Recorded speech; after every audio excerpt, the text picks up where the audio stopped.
क्या ईश्वर केवल मूर्ति है या कोई शक्ति या फिर वे परम सत्य जो इस पूरे ब्रह्मांड का आधार है? भगवत गीता ईश्वर को ना तो केवल साकार मानती है, ना ही केवल निराकार।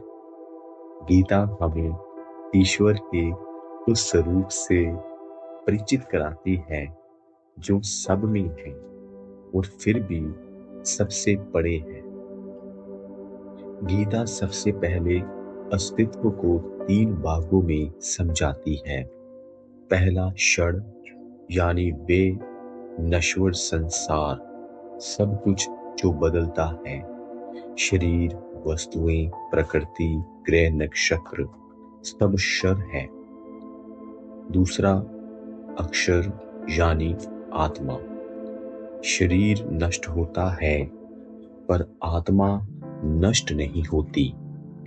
वे अविनाशी है, लेकिन गीता यही नहीं रुकती, इन दोनों से परे है पुरुषोत्तम परमात्मा जो आत्मा और संसार दोनों का आधार है, फिर भी उनसे परे है। श्री कृष्ण अर्जुन से कहते हैं, पृथ्वी, जल, अग्नि, वायु, आकाश, मन, बुद्धि और अहंकार ये मेरी निम्न प्रकृति है, लेकिन इससे भी ऊपर है मेरी उच्च प्रकृति आत्मा। इन दोनों से ही संपूर्ण सृष्टि चल रही है। प्रकृति केवल एक उपकरण है, सृजनकर्ता नहीं। वास्तविक कर्ता ईश्वर स्वयं है। गीता शरीर को कहती है क्षेत्र, और जो शरीर को जानता है वे है क्षेत्रज्ञ अर्थात आत्मा।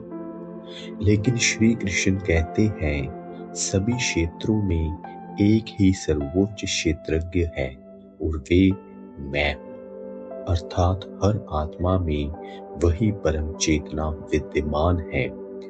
आत्मा मूलतः ईश्वर से अभिन्न है, फिर भी वे बंधन में क्यों है?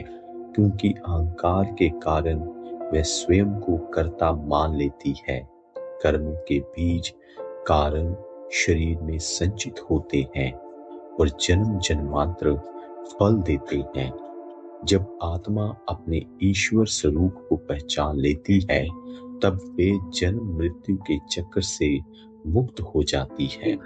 गीता का ईश्वर अद्भुत है, विरोधाभासी लगता है। वे सब में है, फिर भी किसी में बंधा नहीं। वे सगुण भी है और निर्गुण भी। वे जानने योग्य भी है और अकल्पनीय भी। वे कहता है संपूर्ण ब्रह्मांड मेरे एक अंश से स्थित है। जगत वास्तविक क्यों प्रतीत होता है? क्योंकि ईश्वर उसकी आधारशिला है। जैसे रस्सी के बिना सर्प का भ्रम नहीं होता, वैसे ही ईश्वर के बिना जगत का आभास भी नहीं। माया जगत को वास्तविक दिखाती है, पर सत्य केवल ईश्वर है। गीता हमें केवल सोचने नहीं, देखने की शिक्षा देती है।